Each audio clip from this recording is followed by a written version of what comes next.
Élu, ce samedi, Dieu t'amène à l'endroit où tu peux cesser de porter ce qui a volé ta paix. Tu as porté la même préoccupation du matin jusqu'à ton travail, dans tes conversations, et même dans les moments où tu aurais dû te reposer. Tes épaules ont appris son poids, tes mains se sont crispées autour d'elles, et ton esprit a répété les mêmes possibilités jusqu'à ce que le silence commence à ressembler à un avertissement. Mais le commandement sur ta vie, en cette saison, n'est pas de tout porter simplement parce que tu peux tout ressentir. Quelque chose doit être relâché, quelque chose doit être remis entre les mains de Dieu.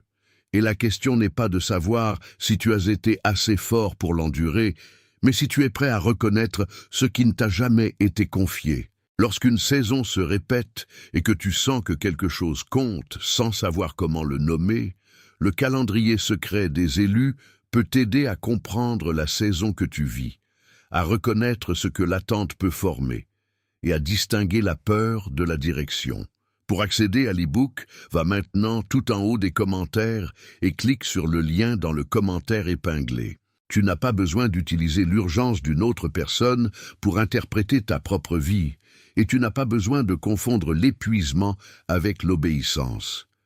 Ce samedi peut devenir un marqueur significatif de réflexion, non pas parce qu'une date garantit un événement, mais parce qu'elle t'offre un moment pour t'arrêter, écouter et relâcher ce qui a troublé ta paix. Remarque ce qui se passe en toi lorsque la pièce devient silencieuse. Le téléphone est face contre table, les lumières sont basses et personne ne te demande rien. Pourtant tes pensées commencent à aller plus vite.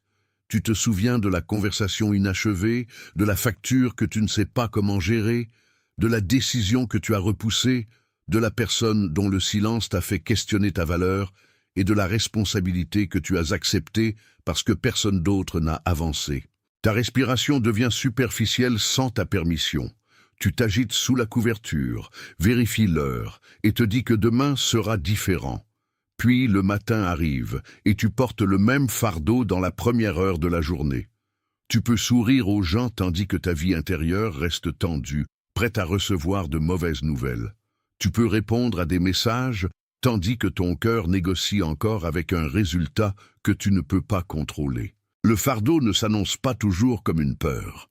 Parfois, il ressemble à une préparation constante, à une analyse sans fin, ou à l'incapacité de profiter de quoi que ce soit tant que chaque question incertaine n'a pas été résolue.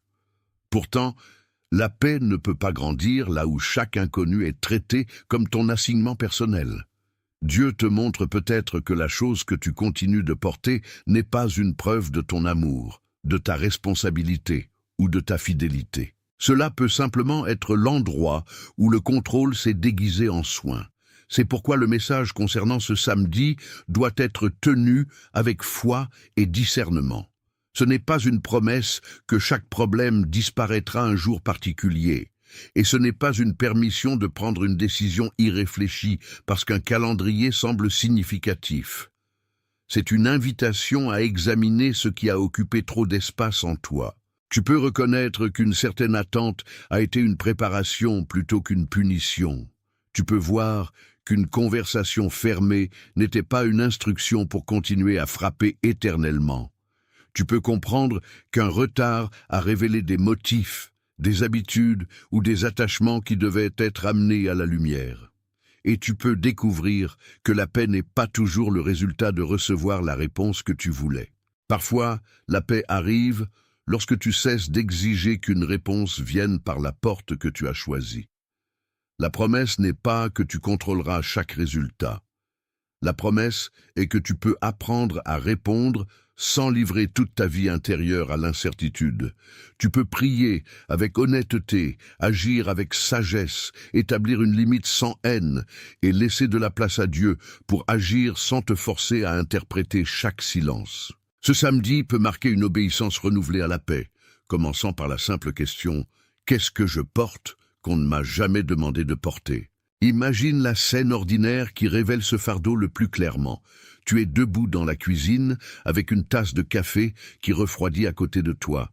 La maison est calme, mais ton esprit a déjà ouvert plusieurs portes à la fois.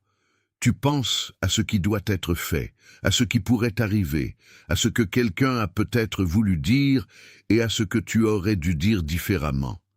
Tes yeux se déplacent dans la pièce. Pourtant, tu ne vois pas vraiment la vaisselle, la fenêtre ou la lumière du matin.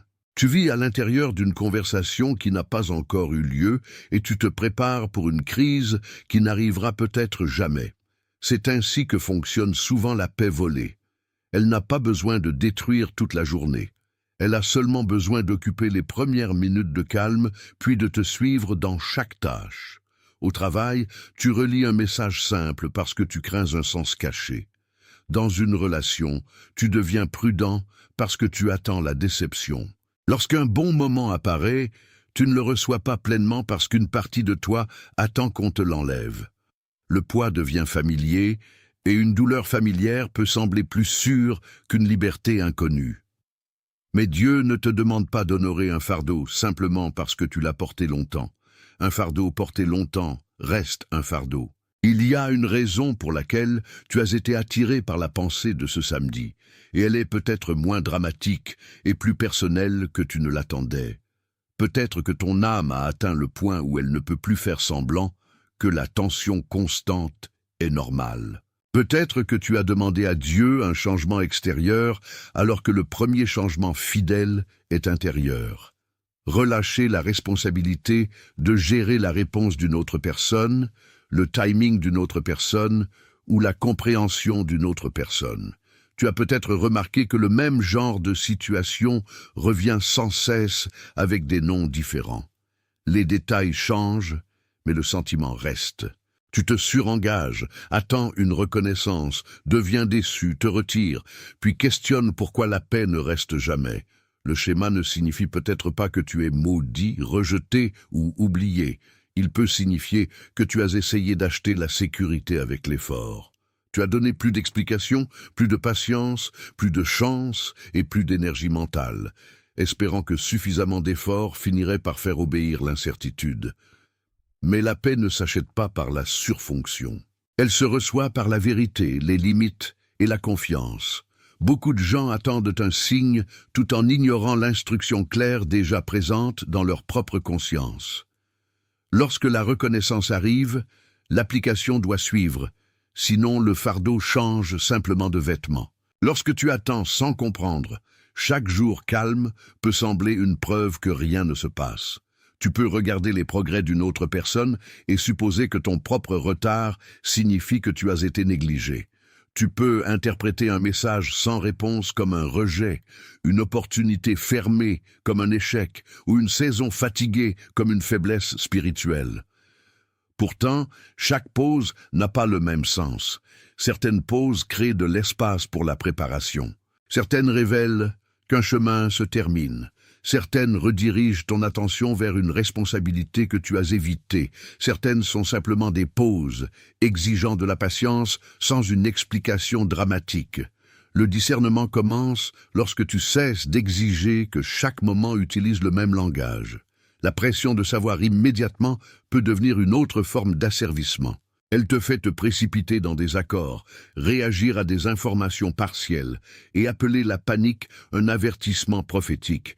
Elle te rend aussi suspect envers le repos parce que tu crains que si tu cesses de porter l'affaire, tout s'effondrera.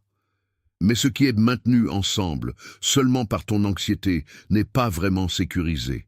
Le Seigneur peut t'apprendre à observer sans obséder, à écouter sans spiraler et à attendre sans abandonner tes responsabilités pratiques. La clarté grandit souvent dans l'espace créé lorsque la peur n'est plus autorisée à narrer chaque événement.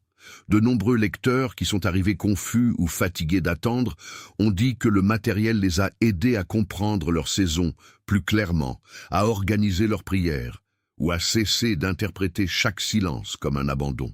Si tu es épuisé de te demander si tu attends, si tu te prépares, si tu fermes un cycle, si tu es redirigé, si tu reconstruis ou si tu recommences, le calendrier secret des élus offre un langage pour examiner ces possibilités sans transformer l'incertitude en superstition.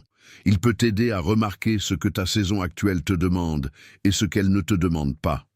Pour accéder à l'e-book, Va maintenant tout en haut des commentaires et clique sur le lien dans le commentaire épinglé. Puis reviens à ce message avec un cœur plus calme, parce que le but n'est pas de remplacer la prière par un produit, mais de donner à ta réflexion un chemin plus clair.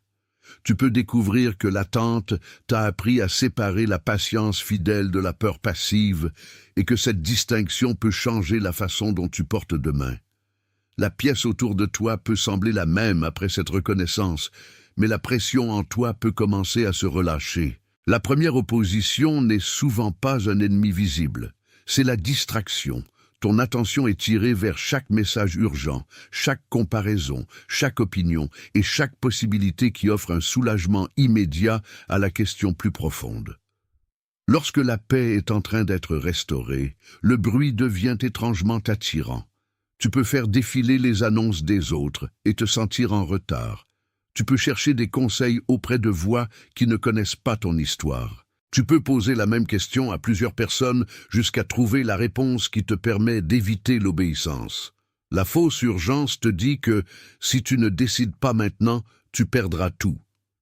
La comparaison te dit que parce que quelqu'un d'autre a reçu du mouvement, tu dois forcer le mouvement aussi.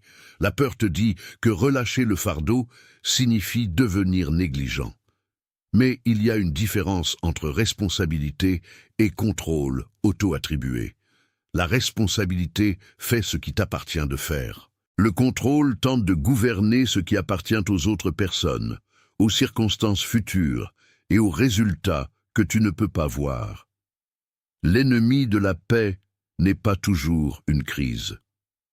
Parfois, c'est l'habitude de vérifier, de répéter, d'expliquer et d'anticiper jusqu'à ce que tu ne saches plus ce que le moment présent te demande.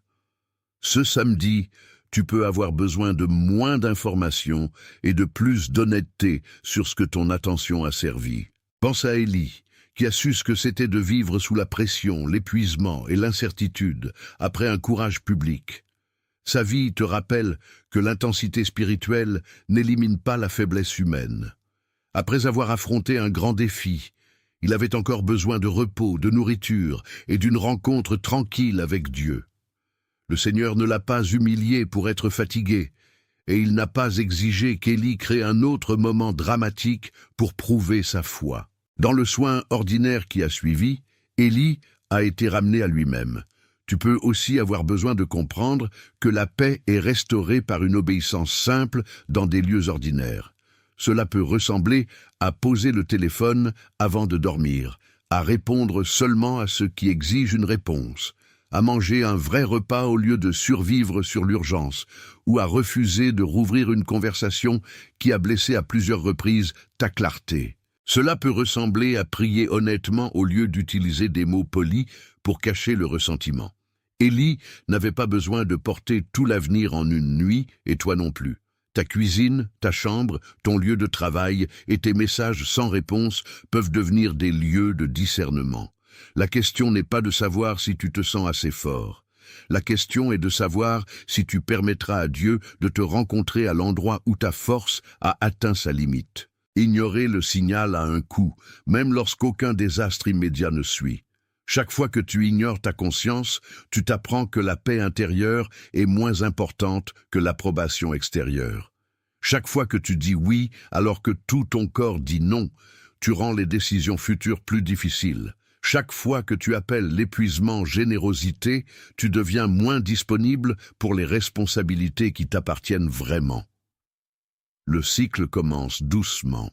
Tu acceptes une demande de plus, tu repousses une conversation nécessaire, tu portes la déception d'une autre personne de plus, et tu te dis que c'est ce que l'amour exige. Puis le ressentiment apparaît, suivi de culpabilité, suivi par un surdonné accru pour compenser le ressentiment. Bientôt, tu ne sers plus par amour, tu sers par peur de ce qui arrivera si tu t'arrêtes. Cette peur peut te rendre spirituellement passif parce que tu es trop occupé à tout maintenir pour entendre la direction. Elle peut aussi te rendre dur parce qu'une personne qui ne se repose jamais finit par traiter les interruptions ordinaires comme des menaces. Dieu n'a pas besoin de ton effondrement pour prouver ta dévotion. La paix qui est restaurée peut exiger que tu admettes que certains schémas ont survécu parce que tu as continué à les nourrir avec ton attention. La fin de ce qui a volé ta paix peut commencer sans aucune annonce publique. Elle peut commencer lorsque tu refuses tranquillement de porter la même peur dans un autre jour. Ce samedi, n'entends pas le message comme un commandement de prédire l'avenir. Entends-le comme une invitation à reconnaître ce qui est déjà devenu clair. Dieu amène peut-être un cycle malsain à l'endroit où tu ne coopères plus avec lui. Il t'apprend peut-être que la clôture est parfois l'acceptation de la vérité plutôt que l'arrivée d'une explication. Il te montre peut-être que la chose qui vole ta paix a gagné du pouvoir, par une attention répétée, non pas parce qu'elle a autorité sur ta vie. Si cela parle à la saison que tu traverses, écris 888 dans les commentaires comme une simple confirmation que tu es prêt à relâcher ce qui n'appartient pas à tes mains, puis reviens au message. Ne traite pas ces mots comme une formule mystique ou une garantie. Qu'il soit un petit acte d'honnêteté devant Dieu. Tu reconnais que la paix mérite protection, que le discernement exige de la patience, et que tu peux cesser de confondre fardeau et mission. Le nombre n'est pas la puissance, l'abandon est l'essentiel. Une fois que tu nommes ce qui doit être relâché, tu peux commencer à voir ce qui était caché dessous. Le conflit plus profond n'est pas seulement la situation à l'extérieur de toi. C'est le schéma intérieur qui te dit que la paix doit être gagnée en empêchant chaque déception possible. Tu as peut-être appris à scanner les visages des autres, à anticiper leurs humeurs et à t'ajuster avant qu'ils ne parlent. Tu es peut-être devenu habile à remarquer les problèmes avant tout le monde, mais moins habile à remarquer quand ta propre âme demande du soin. Ce schéma peut ressembler à de la sagesse parce qu'il te garde alerte. Il peut ressembler à de l'humilité parce qu'il t'empêche de demander de l'aide. Il peut ressembler à de l'amour parce qu'il te rend disponible à toute heure. Pourtant, sous cela, il peut y avoir la peur que si tu cesses de tout gérer, tu découvriras que personne ne restera. Cette peur mérite de la compassion, mais elle ne mérite pas le contrôle de ton avenir. La reconnaissance seule ne suffit pas. Tu as besoin d'une réponse fidèle qui change la façon dont tu traverses les décisions ordinaires. Tu as besoin de savoir quand répondre, quand faire une pause, quand t'expliquer, et quand le silence est la réponse la plus vraie disponible. Tu as besoin de comprendre que lâcher prise n'est pas la même chose que devenir indifférent. C'est choisir de ne pas laisser l'instabilité d'une autre personne devenir le souverain de ta vie intérieure. Lorsque la reconnaissance seule ne suffit plus, tu as besoin de quelque chose qui puisse t'aider à passer de l'insight à la pratique. Le calendrier secret des élus peut servir de compagnon pratique pour la réflexion, la prière, le discernement, les décisions quotidiennes et l'identification de la prochaine étape fidèle sans réagir par la panique. Il est particulièrement utile lorsque tu peux nommer le fardeau, mais que tu ne sais toujours pas s'il faut attendre, parler, fermer une porte, reconstruire la confiance ou recommencer avec humilité. Au lieu de laisser le message comme un moment émotionnel, tu peux utiliser le matériel pour examiner tes motifs, organiser tes prières et mettre tes choix au point plus clairement. Pour accéder à l'e-book, va maintenant tout en haut des commentaires et clique sur le lien dans le commentaire épinglé. Puis fais le prochain pas lentement, parce que la clarté ne se mesure pas à la rapidité avec laquelle tu agis, mais à la question de savoir si ton action s'accorde avec la vérité, la sagesse et la paix. Le fardeau ne disparaîtra peut-être pas d'un coup, mais ta relation avec lui peut changer lorsque tu cesses de permettre à la peur de prendre chaque décision pour toi. C'est là que la maturité spirituelle devient visible, non pas dans des déclarations dramatiques, mais dans les choix silencieux faits après que le sentiment est passé. Ton esprit, ton corps et ton esprit peuvent reconnaître la même situation de différentes manières. Ton esprit peut collecter des faits, comparer des résultats et chercher une explication logique. Ton corps peut se tendre, devenir agité ou se fatiguer avant que tu puisses expliquer pourquoi. Ton esprit peut sentir que quelque chose a besoin d'attention, Mais la reconnaissance spirituelle n'est pas la même chose que chaque sentiment intense étant une direction divine. Une réaction corporelle peut signaler du stress, de la mémoire ou de l'épuisement. Une conclusion mentale peut être exacte ou elle peut être façonnée par la peur. Le discernement amène ses couches dans une conversation honnête plutôt que de permettre à l'une d'elles de régner seule. Tu peux demander ce qui est connu, ce qui est supposé, ce qui t'appartient de faire et ce qui doit rester hors de ton contrôle. Tu peux remarquer si une décision produit une clarté sobre ou une compulsion frénétique. Tu peux chercher un conseil sage sans livrer ta conscience à la certitude d'une autre personne. Le Seigneur n'est pas menacé par ton processus attentif. Tu n'as pas besoin de faire semblant de n'avoir aucune question pour être fidèle. La paix peut coexister avec des détails sans réponse lorsque ta prochaine étape est suffisamment claire. Le but n'est pas d'éliminer toute émotion. Le but est d'empêcher l'émotion de devenir le seul interprète de la réalité. Tes relations et tes environnements révèlent aussi ce qui a volé ta paix, mais le discernement n'exige pas de soupçonner tout le monde autour de toi. Tu n'es pas appelé à t'isoler parce qu'une personne t'a déçu. Tu es appelé à observer les schémas avec honnêteté. Remarque qui te laisse plus vrai et qui te fait jouer un rôle.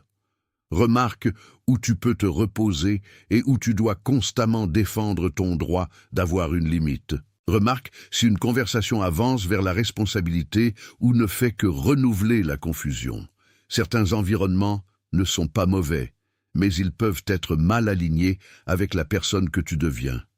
Certaines relations peuvent avoir besoin d'un rythme changé plutôt que d'une fin dramatique. Tu peux répondre moins vite, expliquer moins, et cesser d'offrir un accès à chaque partie privée de ta vie.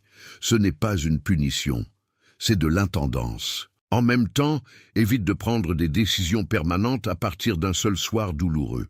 Donne-toi assez de calme pour distinguer un schéma cohérent d'un malentendu temporaire. La paix ne te rend pas naïf. Elle te rend moins désespéré de prouver ce que tu sais déjà. Tu peux aimer les gens sans porter leur choix, pardonner sans restaurer le même niveau d'accès et rester bienveillant sans retourner au rôle qui t'a épuisé. L'opposition maintient le schéma en vie par le bruit, la fatigue, le retard et une urgence moindre.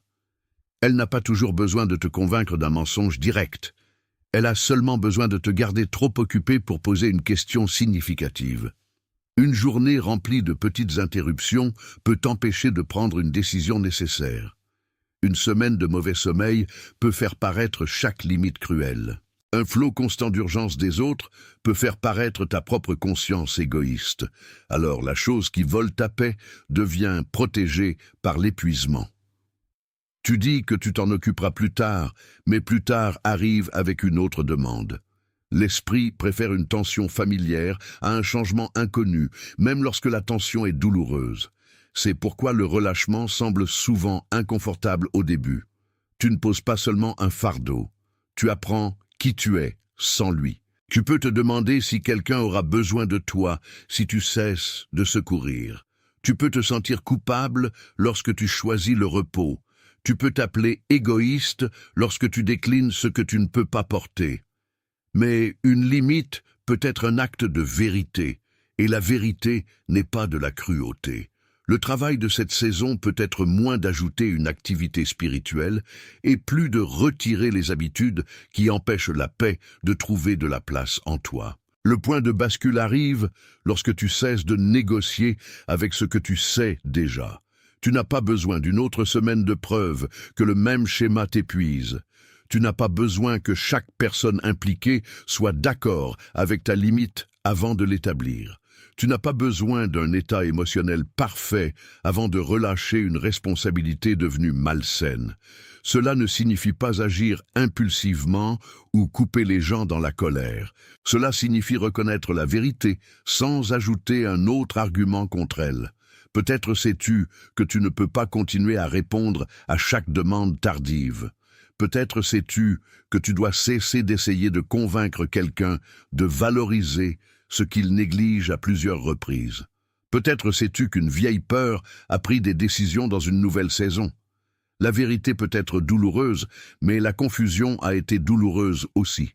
Au moins, la vérité te donne un endroit où te tenir. Ce samedi, le commandement de cesser de porter cela peut devenir pratique par une décision honnête faite sans performance. Tu peux dire « Je ferai ce qui est à moi et je relâcherai ce qui ne l'est pas ». Tu peux laisser le silence rester silence au lieu de le remplir d'explications. Tu peux permettre à Dieu d'être Dieu sans utiliser ton anxiété comme substitut à la confiance. Pour le milieu de ce message, imagine un manteau lourd, accroché à tes épaules, longtemps après que tu sois entré dans une pièce chaude. Le manteau t'a autrefois protégé des intempéries, et parce qu'il t'a aidé à survivre à une période difficile, tu as commencé à croire que tu ne pourrais jamais l'enlever. Tu l'as porté à travers des conversations, des jours de travail, des rassemblements familiaux, des prières et des soirées tranquilles. Son poids est devenu si familier que tu as pris la lourdeur pour une identité. Le tissu portait l'odeur de vieilles pièces, de vieilles disputes, de vieilles déceptions et de vieilles responsabilités. Pourtant, un manteau qui t'a protégé dehors peut devenir pesant à l'intérieur. Il n'était pas mauvais parce qu'il était lourd. Il était simplement devenu inapproprié pour chaque endroit où tu entrais. C'est ainsi que commencent certaines formes de vigilance. Elles naissent pendant une saison où la prudence est nécessaire, mais elles restent après que le danger a changé. Tu continues à te préparer au rejet après être entré dans une conversation sûre. Tu continues à attendre la perte après que Dieu t'a donné une opportunité paisible. Tu continues à retenir ton souffle parce qu'autrefois, retenir ton souffle t'a aidé à endurer. Le manteau n'est pas ton corps. Le fardeau n'est pas ton nom. Le fait qu'il t'ait accompagné ne signifie pas qu'il doit t'accompagner pour toujours. À l'intérieur de ce manteau, un travail invisible a eu lieu. Tes mains ont appris la forme du relâchement, même si ton esprit continue de serrer. Ta conscience a séparé l'amour du sauvetage, la patience du report et l'humilité de l'auto-effacement. La formation cachée n'est pas dramatique, mais elle est réelle. Tu as commencé à remarquer ce que la paix ressent en petites portions.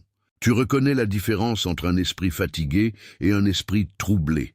Tu entends le changement dans ta propre voix lorsque tu n'as plus besoin de persuader quelqu'un de te comprendre.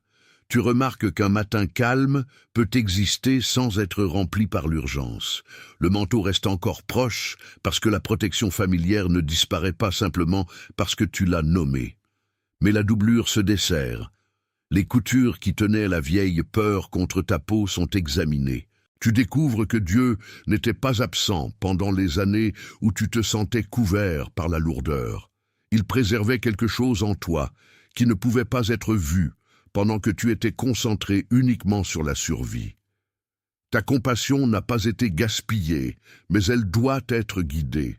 Ton endurance n'a pas été gaspillée, mais elle ne doit pas devenir une excuse pour rester dans ce qui nuit à ta paix. Ce qui gardait le manteau fermé n'était pas seulement la douleur originelle.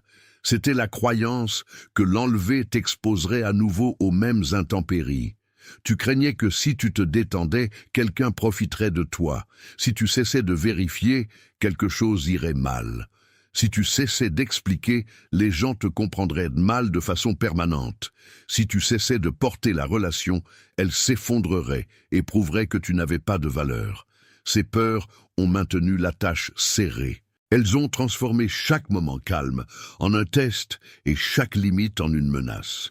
Mais les anciennes intempéries ne sont pas les seules que tu connaîtras jamais. Une saison passée peut t'apprendre la prudence sans devenir la prévision pour toute ta vie. Le manteau a peut-être été nécessaire une fois, mais la nécessité a une expiration que la peur refuse de reconnaître. Tu es autorisé à demander si la protection te protège encore ou si elle t'empêche simplement de recevoir de la chaleur. Tu es autorisé à poser le rôle qui t'a rendu indispensable, mais t'a laissé invisible.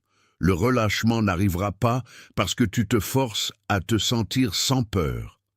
Il commence lorsque tu deviens prêt à agir avec vérité, tandis que la peur est encore présente. Le manteau se dessert une attache à la fois. Puis le mouvement commence. Tu ne jettes pas le manteau avec colère, tu le laisses simplement glisser de tes épaules, reconnaissant qu'il a fait son travail et que tu n'as plus besoin de le porter dans cette pièce. Tes bras se sentent plus légers, ta respiration s'approfondit, tu remarques que la chaleur de la pièce peut maintenant t'atteindre sans obstacle. Tu n'as pas besoin de justifier ce geste, tu n'as pas besoin d'annoncer que tu changes. Tu as seulement besoin de permettre à ton corps de se souvenir qu'il peut exister sans cette charge.